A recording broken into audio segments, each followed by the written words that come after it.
Ms. Ria Manis D, Ms. Elisha Silverio, and Mr. Virgilio Pineda IV. Let us give them a warm round of applause.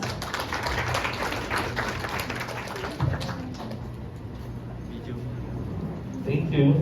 So good morning, everyone.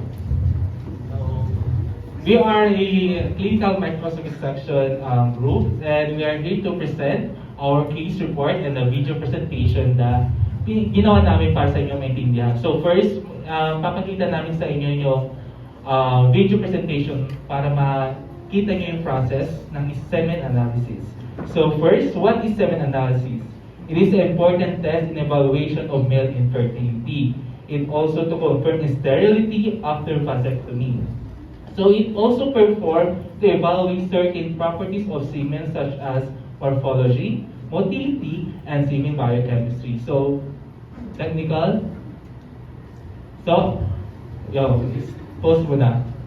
So, semen analysis as a medtech, tayo po ang gumagawa ng nagpa-process inside the laboratory. So, ang semen analysis ay dito natin makikita yung mga abnormal na sperm cells at mga semen. So, start.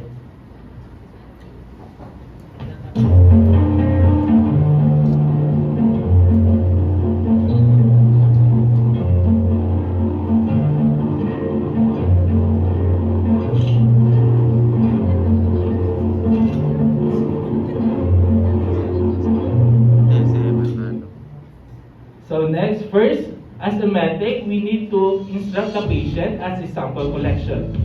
So first, the patient is asked to abstain for 3 to 5 days before the semen analysis is collected. Is to maximize the quantity of ejaculate and get high concentration of sperm. And tayo ang nagbibigay sa patient na nag-instruct at magbibigay tayo ng sterile container. Then the semen analysis should perform within 1 hour only. So next, semen analysis findings in a normal individual. So as a medic, kailangan natin malaman yung mga normal. So first, the volume must be 2 to 5 ml according to Stratinger, and the color must be whitish, opalescent, or pearly white. So as you can see in the picture, meron ba kayo nakikita mali sa picture? Ano po yun? Oo. Nakita natin sa picture is kamay ang paggamit ng container sa semen analysis, and this is very wrong. Kailangan potentially infectious ang semen sample. So we must be wear such a PPE or gloves to process, or dapat mag-collect tayo ng semen sperm. Next. Next, liquefaction time competes with 30 minutes. And the pH must be 7.2 to 8, and it must be alkaline. Next, the total number of sperm per ejaculate must be greater than 39 million. Sperm concentration per 1 ml must be greater than 50 million. And the vitality must be greater than 58%.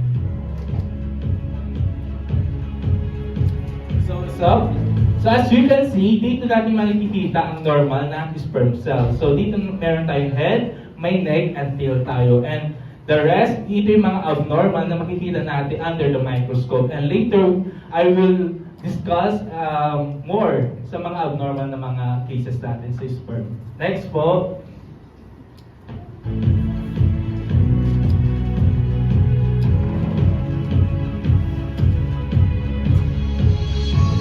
So, total motility, that includes progressive and non-progressive sperm, and greater than 40%. The progressive motility must be greater than 32%. Fructose in seminal plasma is greater than 13 UMO per liter, and glucose per ml is greater than 1 million. Stop. So, sa fructose, remember natin, ang fructose ang major component ng seminal fluid. So, tandaan natin, fructose ang nasa major component. And meron pa mga component, pero yun yung mas importante, na most common na tinatanong. So, next. So, yan, as a medtech, tayo magbibigay ng sterile container to the patient and instruct natin sila. Then, after that, check the label. Dapat meron tayong name, age, sex, time of collection, before and after, and time of receive the specimen. Then here in the Santo Niño laboratory naman to. But almost sa pinag-intern namin sa Rugay General Hospital ang mas maraming mga sperm analysis. So check din natin dito una kung tama ba inefficient ba yung volume ng sperm. Then next stop.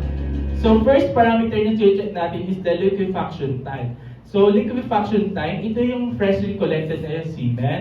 Then ito na yung na-liquefied na semen na. So ma-differentiate natin sila kasi dito parang whitish, opaque, and viscous and gelatinous. Pero doon parang watery na siya. So next, and normal time ng liquefaction time is within 30 minutes dapat ang normal.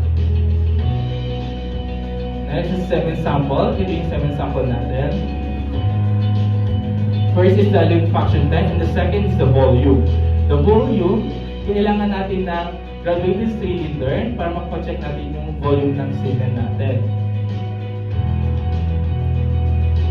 To check the calculation of the volume, we need to observe the volume of the sperm in the cylinder, and we need to know the approximately 0.5 ml to compensate volume loss. Yung natitira, parang yun yung approximately natin na idadagdag doon sa observed volume. Next.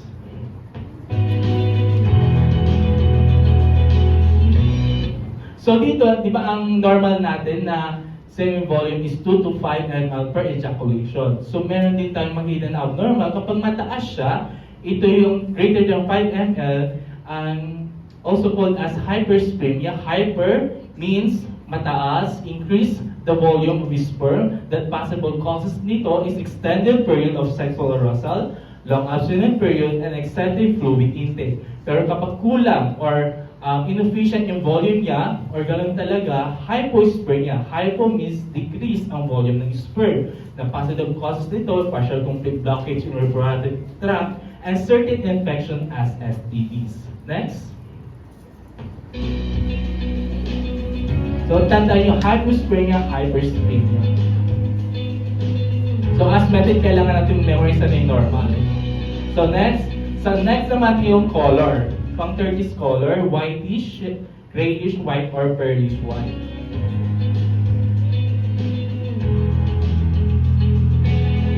So, and kapag merong RBC presence in the sperm, tinatawag natin itong hematospermia, red-brown semen color, due to the presence of fresh blood and semen, and resulting from reproductive tract infection. Next. So, yung abnormal yung result niya. Kasi parang RBC. Stop. Doon sa normal pH naman, based on this Stratinger, ang normal pH natin is 7.2 to 8. And ito ay alkaline. But, next. Kapag mababa yung pH niya, rewind. Di ba ang normal pH natin is 7.2 to 8? Kapag mababa, meron siyang possible cause ito is yung seminal fluid intake. Pero kapag mataas ang 9 doon sa pH natin, makakaroon ito ng infection.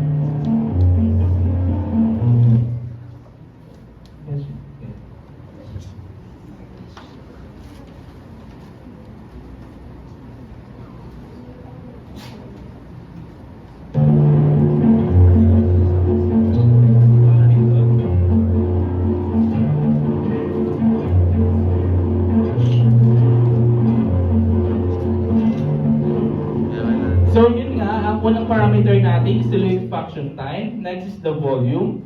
Next is the color. Anong kulay dapat ang normal na color ng semen? Grayish white or whitish or pearly white. And the pH, ano dapat ang normal ng pH is? So A. Then the odor, next naman tayo is the odor. Ang odor ng semen is bleach or musky odor. Parang zone rocks. Yun talaga yung normal talaga. Pero in the laboratory, hindi na namin inaano yung odor kasi given na talaga yun. So, next naman is yung viscosity. Viscosity, paano natin malalaman ang viscosity ng isang semen? So, sa viscosity naman,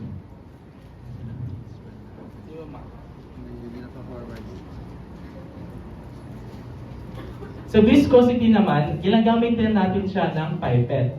Pipette, tapos yung semen. Kailangan natin, pag pipette natin ito, kukuha tayo ng semen, no? Tapos pagpatak natin, if it is, parang laway na meron sumasama, viscous siya.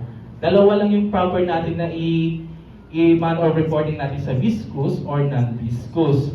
Pero kapag watery yung semen, it means, siya, parang yung hypoviscous siya. Then kapag thick naman, hyperviscous. Alam ba? So next, viscosity. No. Then next naman yung sperm motility.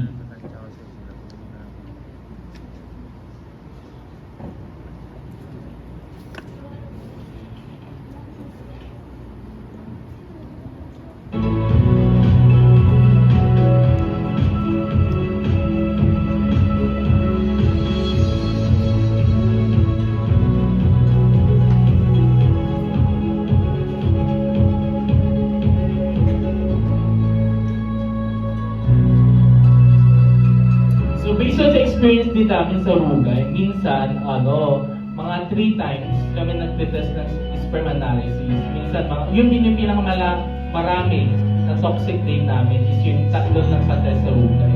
Talagang toxic, meron pa kami urinalysis, meron pa kami clinical chemistry, tapos meron pa sperm analysis. So, talagang bigayin ng araw talaga. Nakakapagod yung sperm analysis. Yun yung pinaka-mahabang proseso sa Rugay General Hospital. Kasi sa Rugay General Hospital, for an OBGYN yung mga doctors.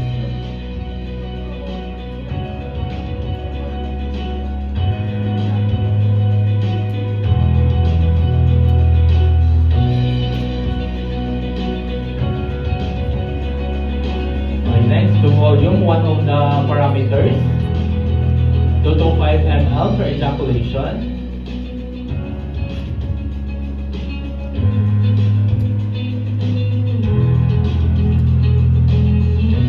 The color must be white, a grayish white or pearly white.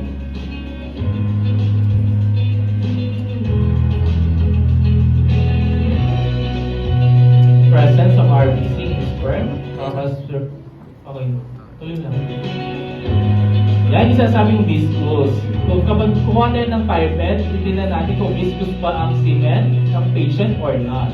So dito makikita natin viscous ang semen niya. So yung manner reporting natin, viscous. Yan.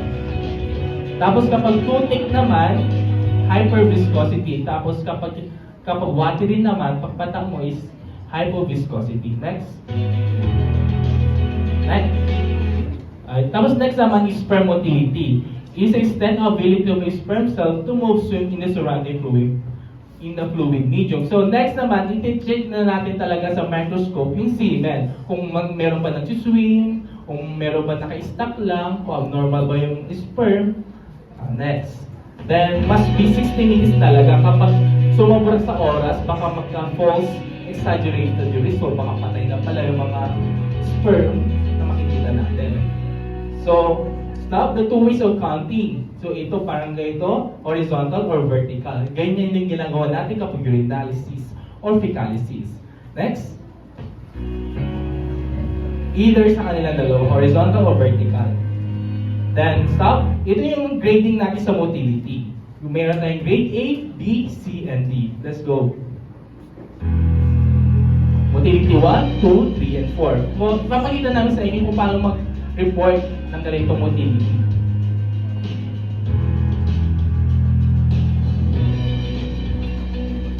So ito yung sperm under the microscope. Nakikita po ba?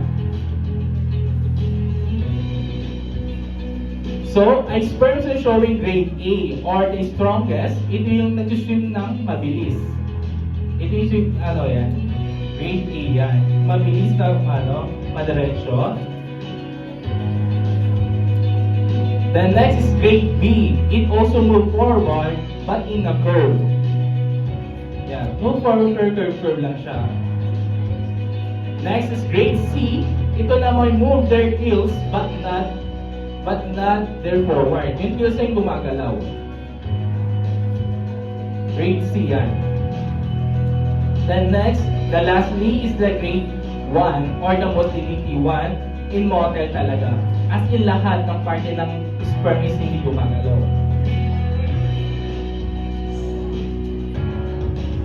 Yan. So, stop kapag ganyan, kapag nag-report tayo ng sperm, if marami amang hindi gumagalaw or nasa grade 2 or grade 1 lang, kailangan natin i-test yung sperm ulit for viability test. Next.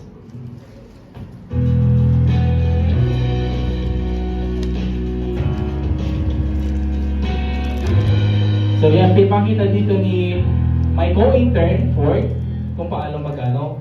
Another one din na pag-check yung viscous, kuha tayo ng stick, tapos tingnan natin kung may sumasama, viscous naman din yun. Then check the pH. After that, if viscous, kapag nakikita na agad na viscous, ilagay na talaga sa request or sa couple ba. Then check the pH. May sinausaw na lang namin, pero 4 parameters naman yan, nasa pH na lang yung pagkasama.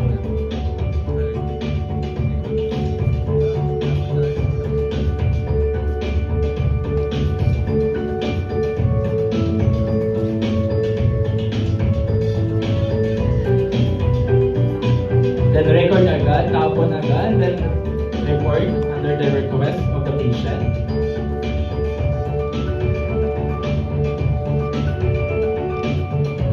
Kailangan tayo mag-gloves tayo talaga habang napaprocess tayo talaga. Kasi infectious talaga ang sa'yo na. Then using the pipette, kuha tayo ng sample, semen sample, then ilalagay natin sa slide. Hindi pwede natin itapon talaga lahat yung semen sa slide at makapagbubulis talaga.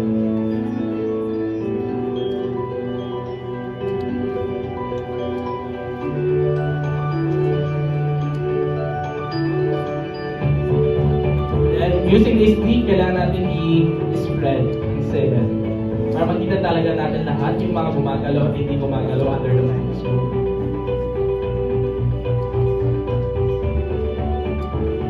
So, in the laboratory, kailangan talagang mabilis kayo mag-focus sa microscope. Kasi waste of time kung mag-focus kayo na matagal, then kailangan ng result, lahat nag-apekto lahat.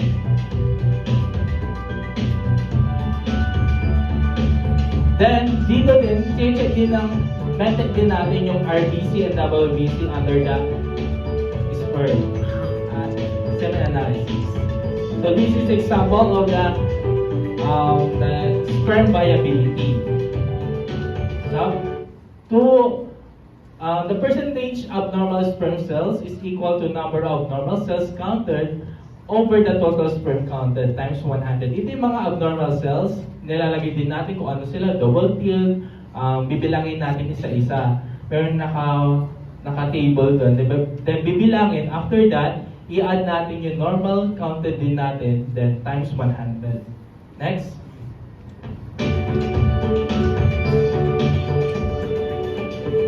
So sa laboratory din talaga kailangan din yung mathematics.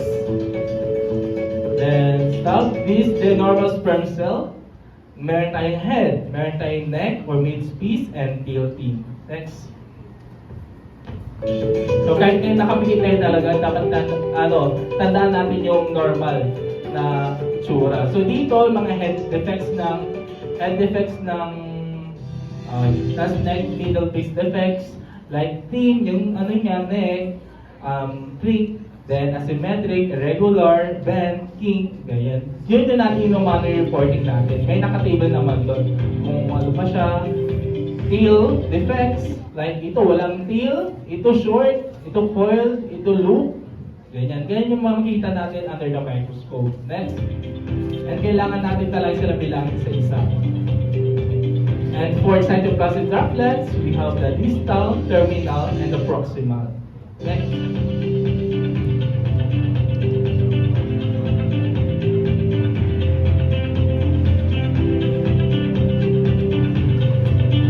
So, doon sa microscope naman, kailangan natin i-average yun per year. Okay, check the method kung ilan yung normal, abnormal, yung sinasabi ko sa inyo, meron siya naka-table kung ilan yung in-head, double head, giant head. Lahat na makikita yung abnormal. Kailangan natin ilagay sa request.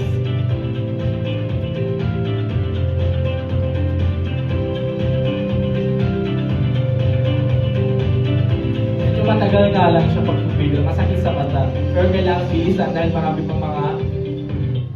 Then, for the next is yung sperm count. Ito na yung last parameter natin, yung sperm count. Number of sperm cell per ml of semen. And the total sperm count is equal to sperm count times semen volume. May shortcut na.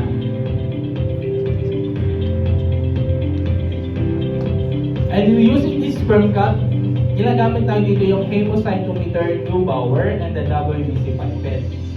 So, kailangan natin ng semen sample also. The forceps, the Neubauer counting with WBC pipette, the semen diluting fluid, and the microscope. So, sa semen diluting fluid, ang ginagamit namin sa laboratory is yung cold distilled water. Kailangan na palamigin muna namin sa ref bago natin i-test ito. So, ito na yung gagamitin natin semen diluting fluid. Mimix natin sa simulator. So next, first prepare the counting chamber by placing the cover slip in the position. Then after that, draw the liquefied semen sample till the 0.5 point of WBC pipette. Then after that, draw the semen diluting solution until 11 mark. So dito 0.5, then after that, kailangan natin i-mark siya sa 11.5. Nakapag-ano pa kayo ng third year na ganito? So, ganyan. Sa AUBM, maranasan nyo.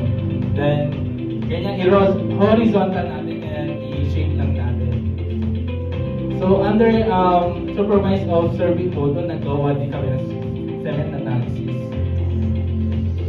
Then after that, drop tayo ng first 2-3 drops bago natin ilagay din sa Neubauer. Sa Neubauer, di ba kailangan natin na hindi makapal, hindi siya manipis, kasi baka ma-false oxidated yung result.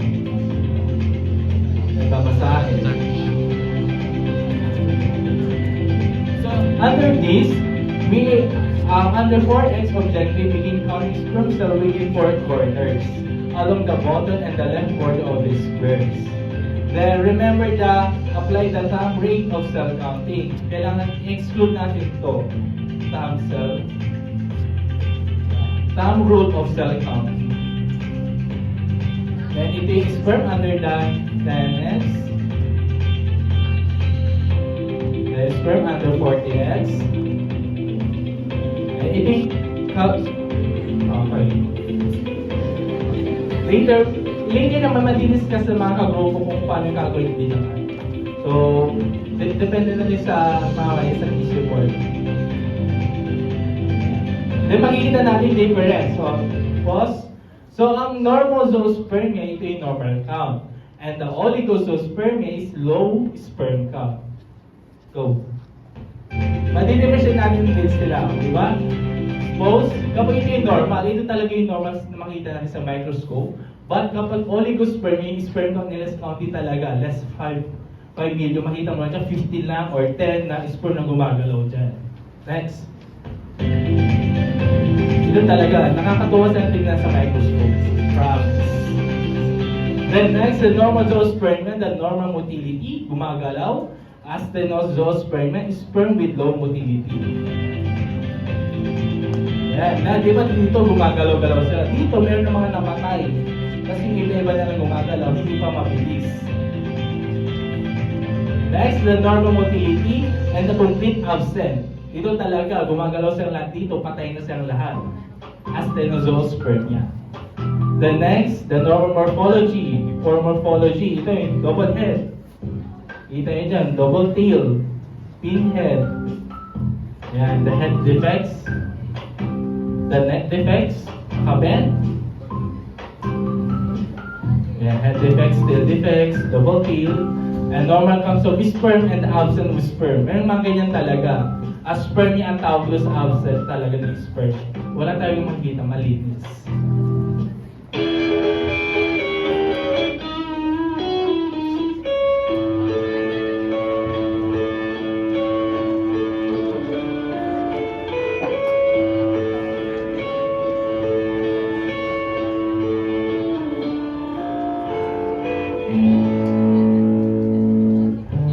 So next, napakita na namin sa inyo ang process ng semen analysis. So next, we go to the case report namin. Okay.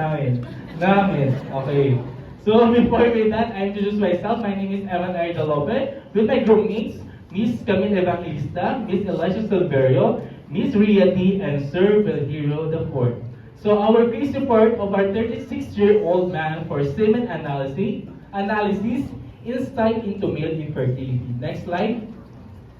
So ito yung ginawa natin case report. After trying unsuccessful to conceive for a year, merong mag-asawa na napacheck up sa OBGYN. Napacheck yung babae, and na-reveal doon sa test ng babae is no fertility issue naman. Normal lahat. Then the doctor said that ang lalaki ay na-request na mag-sperm analysis. The man was advised to abstain from sexual activity for 3 days. So ano yung normal na range ng abstinence ng lalaki? 3 to 5 days to ensure a sufficient sample volume. However, sa first check-up niya, hindi niya nalagay lahat ng volume. So parang sa paglabas lang, then yung the rest hindi niya nalagay doon sa container. Then we asked the patient and it is rejected. Then he was instructed to provide another sample again for another 3 days abstinence also. And this time, he produced a sample with the correct volume and allowing to repeat semen analysis for fertility testing. Proceed as follow na result. Ito yung na-result niya. Volume 3.5 ml, viscosity normal, pH 7.5, sperm count 5 million per ml, sperm motility 30%, grade 1, and morphology is less than 30%, normal forms 30, and spermatids per 100 sperm. Next. So, sa case study namin na to, makakasagot kami ng tatlong tanong. So, ang unang tanong, list 3 abnormal parameters. So, base dun sa results ng sperm analysis ni patient, ayan yung mga abnormal parameters niya. Sperm concentration, sperm motility, tsaka sperm morphology. Pero bago ko sabihin kung bakit abnormal yan, sasabihin ko muna sa inyo yung mga pathological conditions na makikita sa semen analysis. Ayan, meron tayong 8. Aspermia, hypospermia, azoospermia, cryptozoospermia, oligospermia, asternozoospermia, tetrazoospermia, tsaka oligoasternal tetrazoospermia. So magsimula tayo sa aspermia. Aspermia means walang ejaculate na lumalabas kay patient. Hindi siya nakakapag-produce ng seminal fluid. Pangalawa, hypospermia. Sa hypospermia naman, nakakapag-produce siya, kaso konti lang yung volume. Pangatlo, azoospermia. Nakakapag-produce siya, kaso walang sperm dun sa may, completely absent si sperm dun sa seminal fluid ni patient. Pang-apat, cryptozoospermia. Ayan na yung, katulad ng nasa video kanina, di ba? Merong sample si Eman na pinakita na konti lang yung gumagalaw sa konti lang yung spermatozoa dun sa may mismong slide. Ayan, yun ang ibig sabihin nun. Less than 1 million per ml lang yung sperm na nandun sa may sample. Pag oligo naman, oligospermia, less than 15 million ng spermatozoa ang present per 1 ml ng sample. Tapos, asternozoospermia. Sa asternozoospermia naman, nabanggit na nito ni Evan kanina na yung motility ng mismong sperm, parang konti lang yung motile dun sa may mismong sperm sample. Tapos ang tetrazoospermia naman, increased yung amorphous amorphous sperm doon sa may mismong sample. Tapos yung panghuli, combination siya ng oligoester at saka tetrazoospermia. So, ang ano niyan, low concentration, low motility, tsaka maraming amorphous spermatozoa. Next. So, ito na, ayan na. Sperm concentration. Ang normal kasi natin dyan, 20 million or more in per ml ng sperm. Ang nakuhang, di ba ang count ni patient kanina, 5 million per ml lang. So, kinompute siya, masasabi naman yan mamaya ng mga kagrupo ko, kung paano i-compute yung sperm concentration. Ang nakuha, 17,500,000 lang. So, mababa siya, hindi abnormal. Pangalawa, sa sperm motility. Sa sperm motility, nabanggit naman ni Eman kanina, di ba, may grading yan. 4. 1, 2, 3, 4. 4 being the highest and 1 being the lowest. Ang grade ni patient, 1. Tapos ang motile sperm niya lang ay 30%. Ang normal natin, 40% or more. So, sa sperm morphology, ang normal sperm lang ang normal lang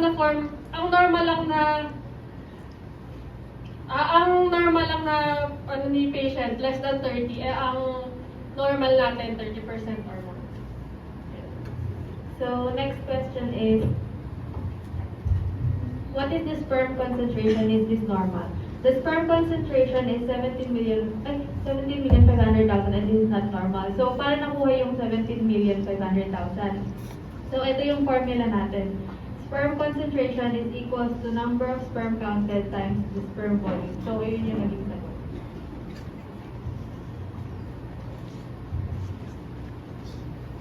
Next question is, what is the spermatid count? Is this normal? The spermatid count is 1,500,000 and this is not normal. So, ito yung formula natin. Yung C is equals N times X over 100.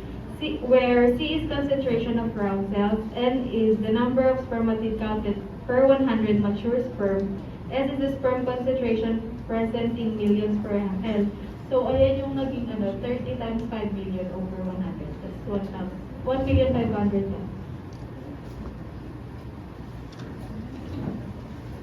So, ayan. So, next question is, could the sperm concentration and the spermatid count be related to the infertility? So, ayan. Yung sperm count and sperm concentration could cause infertility. Because, ayan yung mga reasons. The concentration of sperm with 20 to 200 million per ml is considered as normal. But here, the sperm count is just 5 million per ml. So it is considered as abnormal. And then greater than 1 million spermatids per ml indicates the disruption of spermatogenesis. Again, yung spermatogenesis is the process of sperm cell maturation or sperm cell development. Then yung abnormal results of sperm concentration and sperm count alongside with the abnormal sperm motility are related to the deficiency present in the sperm maturation. Next slide po.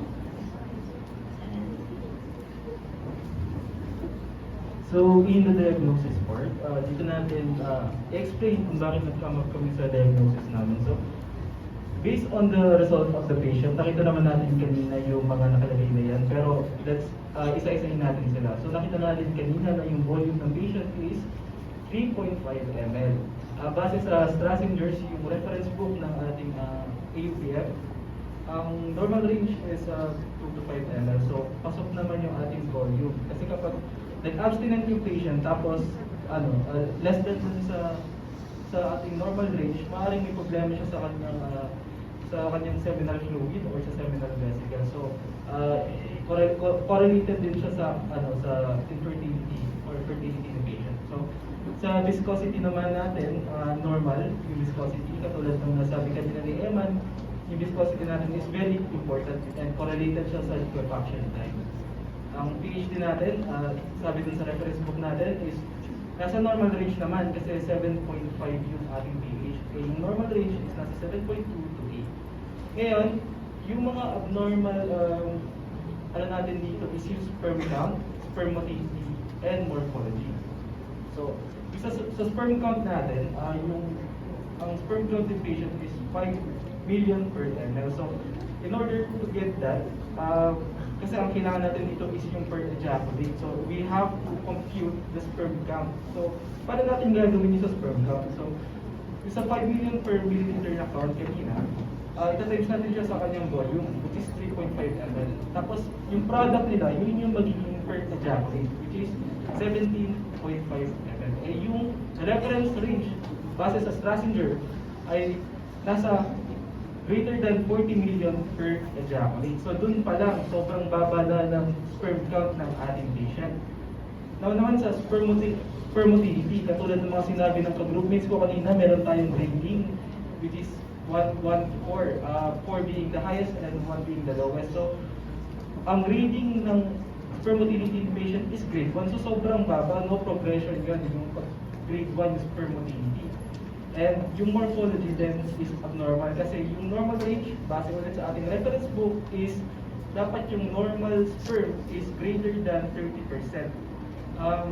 Pero ayun, abnormal yung kanyang result kasi less than 30% yung normal sa morphology ni patient. So, ang diagnosis namin sa patient is infertility due to oligospermia with grade 1 motility and increased abnormal morphology of sperm. Ayun po ang aming diagnosis sa patient.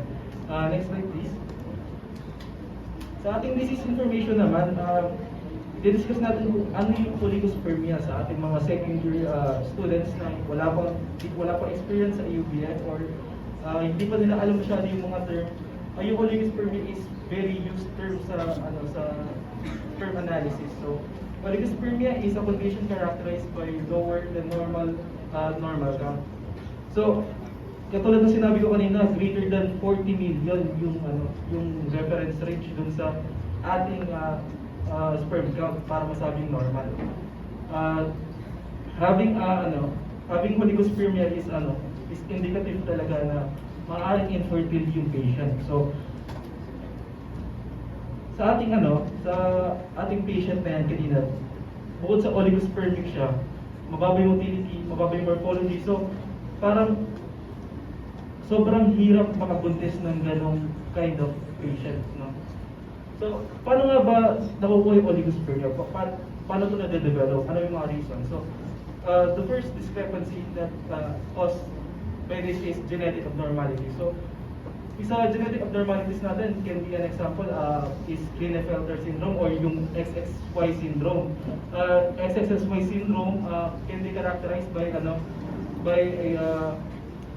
pag nagkaroon tayo ng additional X chromosome sa mga lalaki, di ba ang ating sex chromosome is X and Y.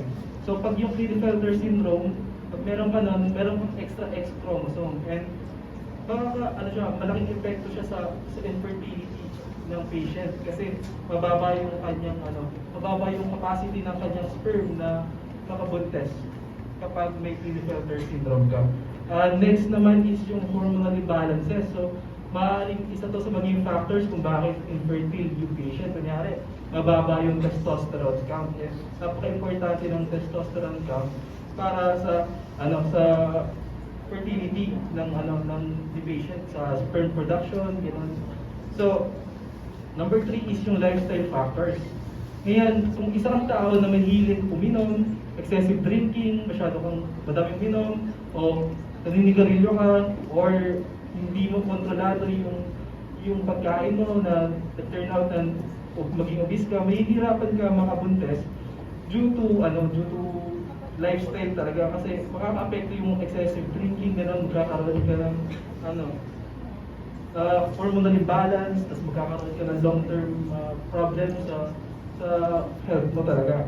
So, number 4 yung exposure to certain environmental toxins. So, included dito insecticides, pesticides, heavy metals, and industrial chemicals. These factors can have detrimental effects on male fertility by damaging sperm DNA, impairs sperm morphology and motility. And number 5, yung STIs and diabetes. Yung STIs natin is sexual transmitted infection. So, ano yung mga STIs natin na alam natin? So, maaaring chlamydia and gonorrhea, yung mga disease na ganun can lead to inflammation and scarring of the reproductive organs. Pwede rin ito maka-obstruct sa passageway ng ating sperm and thus reducing infertility. So, yun lang naman sa disease information and diagnosis. So, tatuloy si Lia for recommendation.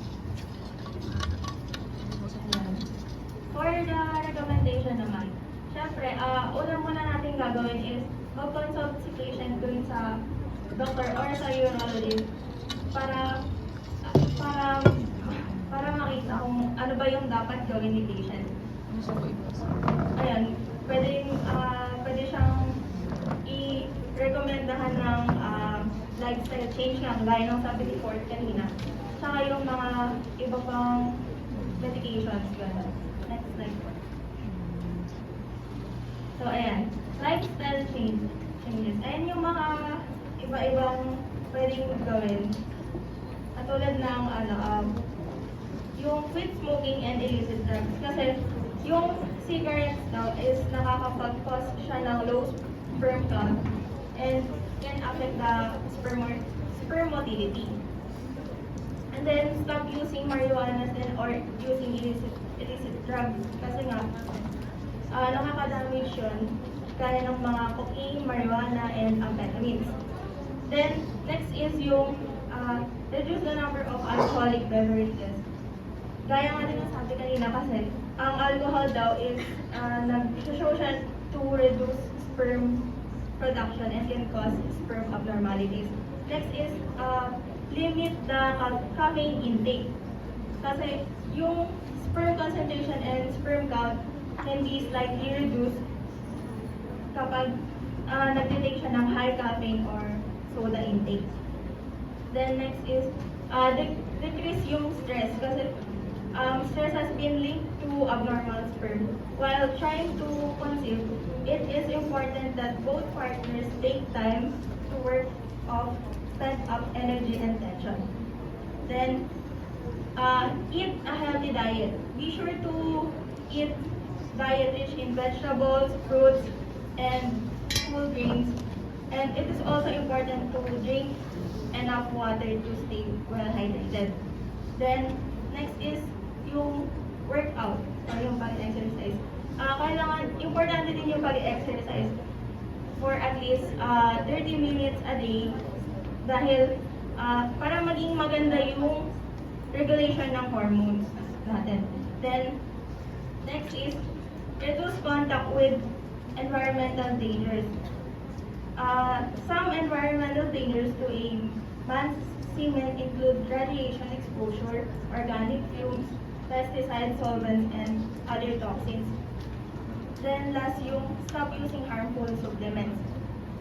Many products that are intended to build muscle mass can impair fertility by stopping the sperm production.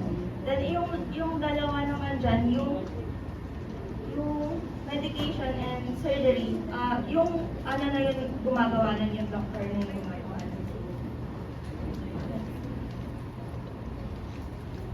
So, next is the recommendation. So, makinig po tayong lahat kasi mamaya meron tayong crispy and thank you po sa mga nakikinig talaga and hindi po nangahawak ng cellphone and maraming salamat po sa mga nakikinig. For the recommendation po, there is a recommendation of further tests for the patient for have a abnormal result. So these are the abnormal result, decreased motility with normal count, and the possible nito na abnormal siya is their vitality. Or example with this is the necrospermia. Ito yung nabanggit ko kanina yung madaming patay na mga sperm. So the test with this is include eosine necrosin stain, which is the necrosin stain. Ito yung nagbibigay ng purple background. So it is a viability test and only the dead sperm lang yung na-stain dito, which is the kulay red lang. Red lang yung na-stain na mga patay, whereas yung mga buhay, hindi sila na-stain dito sa eosine necrosin stain. Next is decrease AHAV. lack of seminal vesicle support video. And the test that included this is the fructose level.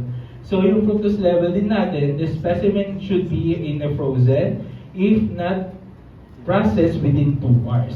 And dapat, ang 60% dapat yung fructose percentage ng isang sperm, ng isang semen sample.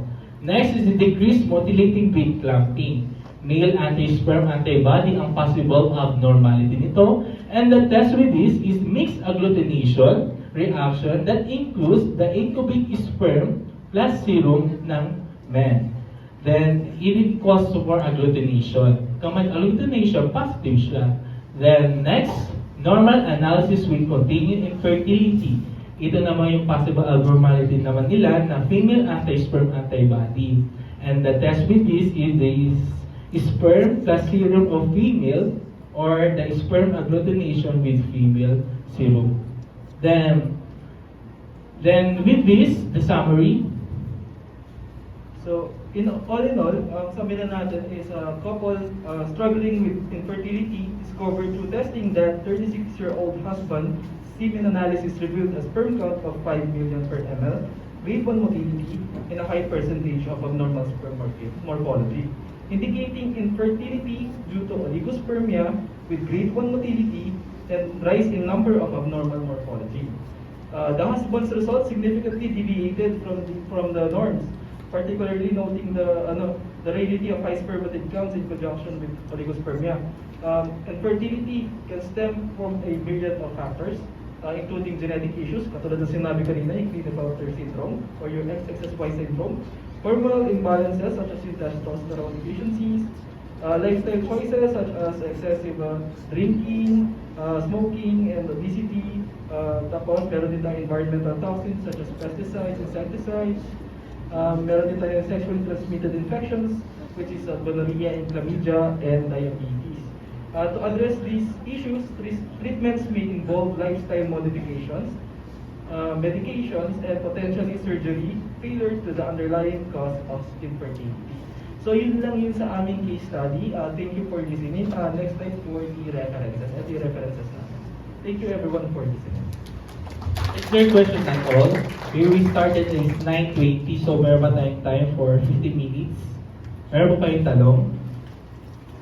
Anyone? May tanong po ba kayo?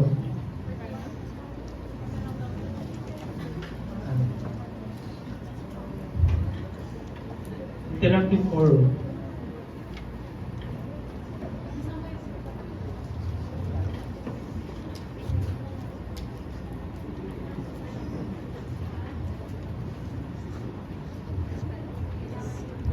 Again, for our interactive session, thank you so much, Group 1. Now our interactive session will commence. The floor is now open for our dear fellow students, faculty, and panelists to ask anything about the presentation. I encourage everyone to ask their questions now and seize this opportunity. Please don't hesitate to ask anything that comes to mind. Is there anyone na gustong magtanong? Students muna or kung wala panelists? Level 2, may questions ba kayong gustong ibigay sa group 1? May questions or anything para Wala. reaction? Level 3, meron? Wala naman. May tanong kayo, level 2 or naguguluhan pa rin? Wala naman. Biglang po natalikan lang mga kapatid.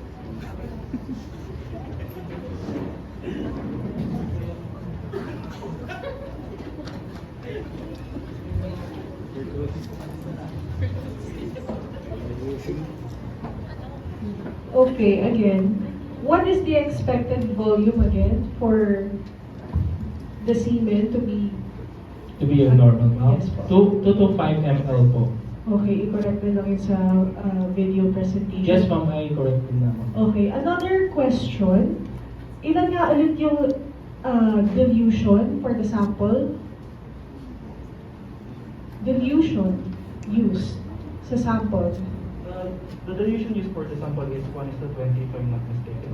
Yes, you're not mistaken. That is good. And also, when counting for the sperm concentration and sperm count, saan siya binibilang? bibilangin po natin siya sa initial counting po sa sperm count times volume of the patient. Saan siya binibilang? Sa ano po, sa 4 squares po. Parang sa RBC count, parang RBC counting po yung type ng ano. Okay, very good. And upon counting, ano ang binibilang ninyo? Binibilang po namin upon counting talaga yung mga sperm na andon sa count. Tapos yun po ang gagamitin namin as a Pag may nakita kayong sperm na walang tail, kasama ba yon sa bilang for sperm count and sperm concentration? ang ginagamit po namin yung hindi po siya included dun sa ano, pero may separate counting po siya sa abnormal and normal po. Okay, that is very good. In counting the sperm concentration and sperm count, yung fully developed sperm lang muna ang bibilangin. So again, ang naging findings nyo again is ano? Our findings po is oligospermia with grade 1 motility and rise in abnormal morphology po of sperm. Okay, very good. So meaning madami rin kayong spermatids. What again is the indication for this? High spermatid counts po is a rise in number of immature sperm po. So kumbaga parang kung gagamitin natin kung RBC, parang mataas po yung reticular size niya. Merong disruption ulit saan? Meron tayong disruption po sa spermiogenesis po. Okay. Makibalik nga dun sa slide, sir, sa recommendations. So, this is a very good table, no? If we encounter these abnormal results, in other cases, ito ang possible abnormality and the possible additional test na pwedeng i-request ng urologist or the doctor. So, upon seeing this table, and you also have your findings, ano kaya ang next na pwedeng ipatest ng doctor?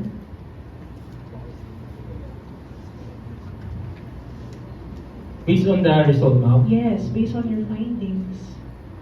Like, sa second row po, decreased count po, ma'am.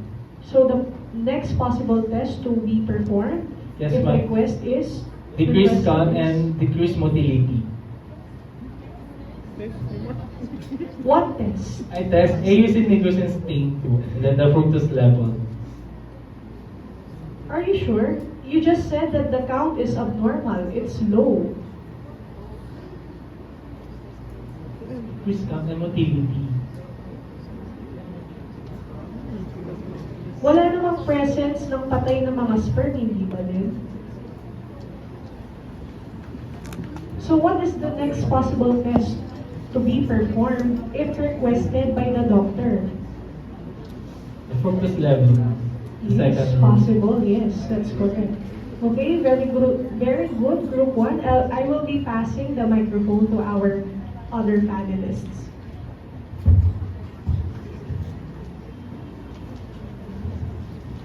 Okay, morning. Before I begin my questions, let me just congratulate the first group for their wonderful presentation. Okay, curious lang ako, yung bang mga video na present nyo kanina is taken by yours or from internet source? Yung mga videos po na kinuha namin is from actual laboratory and some of it is from the internet po. Kasi dun po kasi habang nag-internship po kami, wala po kami halos time na sundin po lahat ng footage. So, inisip na lang po namin para po ma-maximize namin yung time namin. Lahat po ng mga practical stuffs po na kaya namin gawin, ilalagay po namin sa video. Tapos yung iba po, for presentation lang po for our lower year, hanap na lang po kami ng footage sa internet. So, para po, win-win situation. Okay, I see. Yung present nyo na nasa Neubauer, is it from you guys or taken from the internet? Sa Neubauer po, may Neubauer din po kami ginamit doon sa lab. May ginamit din po kami Neubauer. Tapos may ginamit rin po kami Neubauer na footage from the internet po. Parang hybrid din po siya. Kasi nagtataka lang ako kasi the video is under the microscope using Neubauer, pero the sperms are alive. Diba? So, di ba, when we're performing sperm counting using Neubauer, dapat yung sperms ay patay na or inactive or immobile na so that we can carefully count the sperm. Since if it is moving, imagine nyo, kailangan nyo habulin yung sperm just to count. Kasi ang hirap magbilangan ng buhay pa yung mga sperm. Diba? So, what do you think should be the best course of action pagka ganun yung ginawa nyo na under the microscope using UV, gumagalaw pa yung mga sperm? So, ano dapat yung bang gawin doon to prevent that from happening? Based on experience, sir, doon sa Sacred Heart, once po ako nag-test po doon ng semen analysis. Then, we tested naman daw po, kahit gumagalaw po talaga, pinipilang daw po namin, ay sir, kailangan daw namin talagang habulin yung sperm. Mabilis talaga yung pagpatak talaga. Yes, sir, sa Sacred po. Based on experience, sir. Based on your knowledge, dapat ba siyang gano'n? Hindi. Diba? Hindi, So, kailangan kung kayo yung patay, nag-process ng mobile. semen, ano yung dapat yung ginawa to prevent that from happening? Diba? Ano ba yung process? Diba? Bago natin ilagay sa new power, diba? We use WBC pipette. Diba? So, ano yung hinahalo dapat natin sa new power para to render the sperm immobile? Yung diluting fluid po na ginagamit namin is yung cold distilled water po. Para mamatay yung sperm. Okay, so that's an alternative. Pero kung wala, ano talaga yung preferred na diluent natin to render the sperm immobile? Using, sir. Using the stain. Stain using. What's sir, like diluting fluid, sir? Yes. Or Ano ba dapat ang diluting fluid? Yung water kasi, that's just for alternative. Diba? Alternative, yes, Oo. yes. Pero most of the laboratories nga, because of practical reasons, they are using cold water talaga. Pero based on our reference material, ano ba talaga dapat yung ginagamit natin diluting fluid?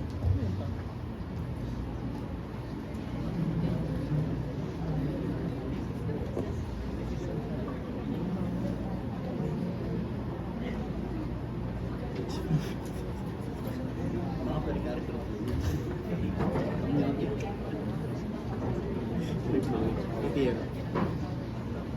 kasi, sir, ang nilagamit lang talaga namin, sir, is yung cold distilled water or semen diluting fluid. So tingin nyo ba, nung dun sa video na pinresent nyo is effective yung paggamit ng cold water, baka may warm water. Kaya buhay pa yung mga sperm, di ba? So we have to make sure that the sperm na is inactive or immobile during cell counting para hindi tayo mahirapang mag-count. Okay, so diba, another question, diba, using microscope, ano ang kulay dapat ng sperm if it's alive? Sir, bluish white. If it's dead, Red, sir. right? So yun lang, on future semen analysis, okay, make sure that the sperm is immobile during counting para hindi tayo mahirapan. Kasi ang hirap ka, no, di ba? Paano kung biglang nagka-count tayo, biglang dumikit sa line yung sperm. So, magkakaroon pa tayo ng dilemma, bibilahan ba natin siya, i-include ba natin siya sa counting or hindi. Kasi nga, hindi natin napigilan yung sperm from moving. So, that will be all. Thank you. Good morning, everyone. First question. Regarding dun sa abstinence, nasabi niyo is 3 to 5 days, no? What's the other range natin? It can be 2 to 7. 2 to 7 days, no? Kasi yung ibang tanong, 2 to 7 days yung lumalabas sa amin. So, let's stick to sa 2 to 7 days. The next one, when it comes to your alternative testing, yung follow-up, anong test yung tawag natin when it comes to fructose testing? Resorkinol test, sir. Resorkinol. Resorcinol, or other term,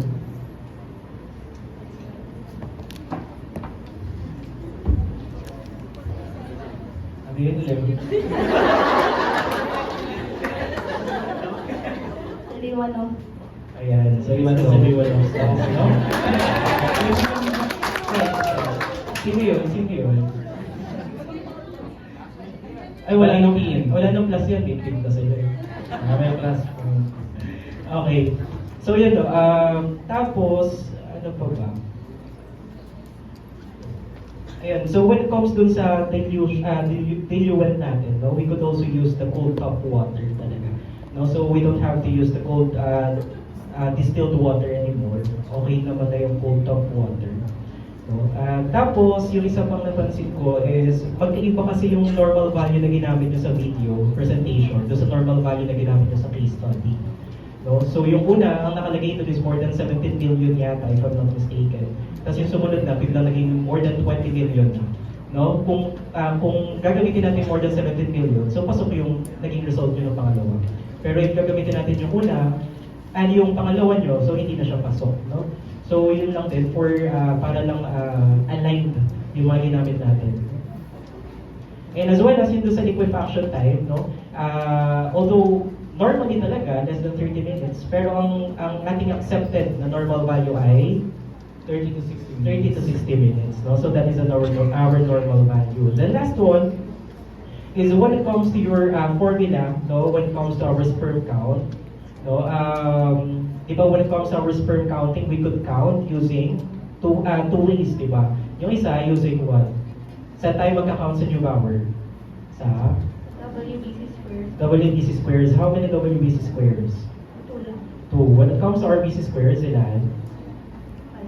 5. So, we also have the shortcut for that. No? When it comes to 2 WBC squares times ilan? Ano ang ating multiplier? It is 100,000. Then when it comes to 5 RBC, it is 1 million. Okay? Ayan, so that's correct. No? So aside from that, I don't have any question anymore. No? So thank you for answering all my questions correctly. Excuse me lang po. Yung for clarification lang po, yung 17 million po is yung result po ng patient, hindi po yung reference range po. Parang yung dun sa video yata, nauna, parang dun naka-indicate yung 7. Tama ba? Tama, no? Ayun, dun yung naka-indicate. Pero yung dun sa patient result, 17.5 million. So yun lang naman. Yung for the normal value lang.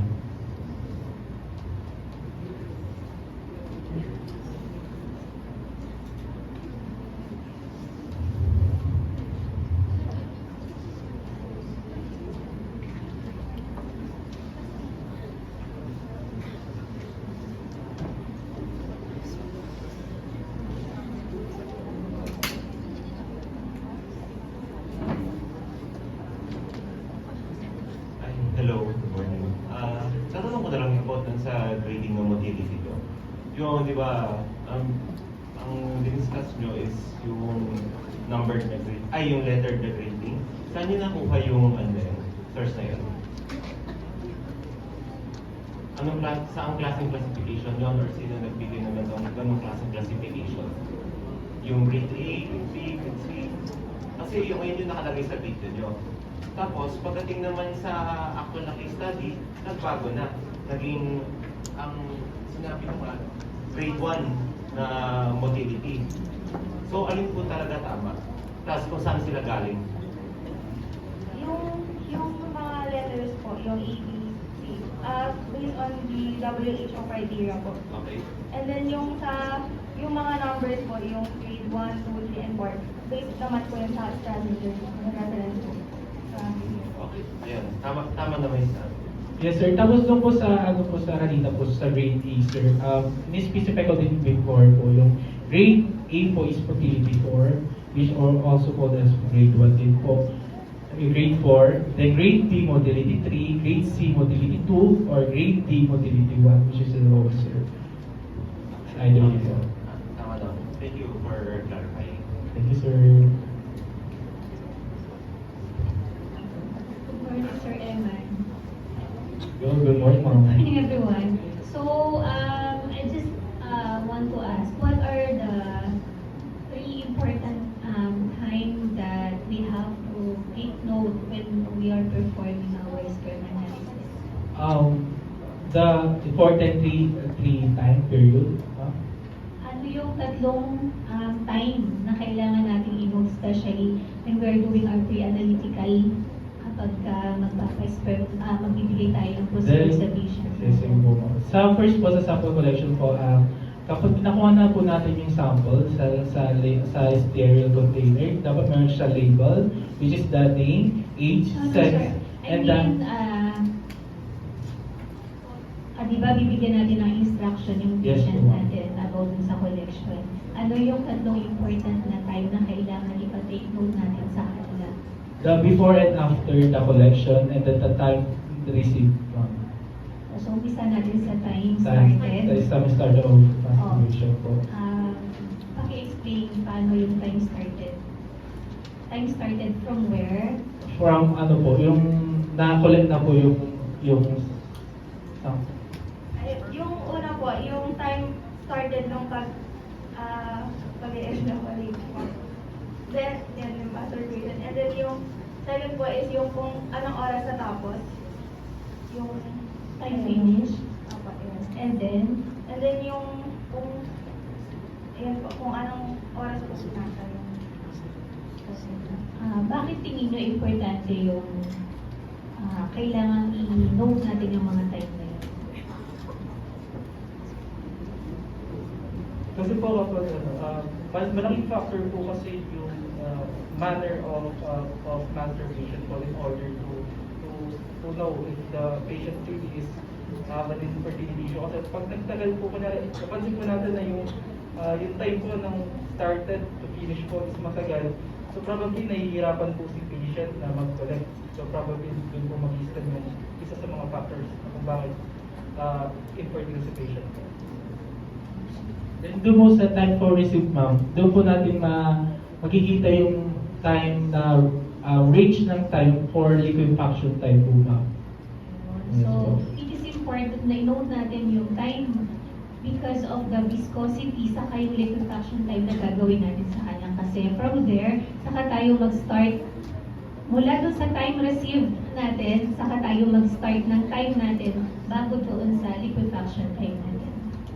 So, yun lang naman. I just wanna add some inputs regarding sa viscosity natin. Kasi narinig ko kanina na so dalawa lang yung sinabi mo, sir. Meron tayong viscous saka non-viscous.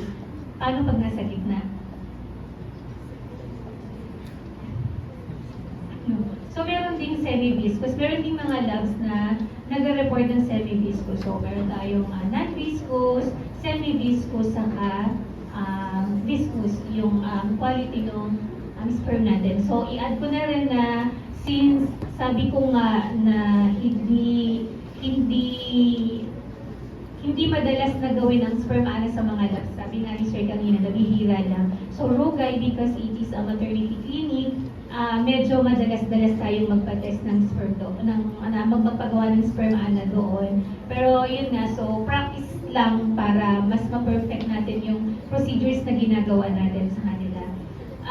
Also, meron na tayong matagal-tagal na rin kung narinig niyo yung CASA. Medyo advanced na technology para mas mapabilis saka mas accurate yung maging result ng sperm analysis natin. So, CASA means computer-assisted sperm analysis. So, it is a computer algorithms na nagpo-focus siya sa parameters ng concentration, motility, saka morpho ng ating itsura ng sperms natin.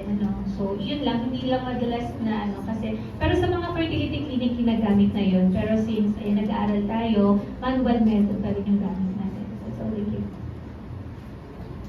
Okay, ayun na yung nasabi ni Ma'am Jaya, CASA. It's a recall question, so tandaan. And also, I'd like to follow up dun sa question ni Sir Christian Bicudo.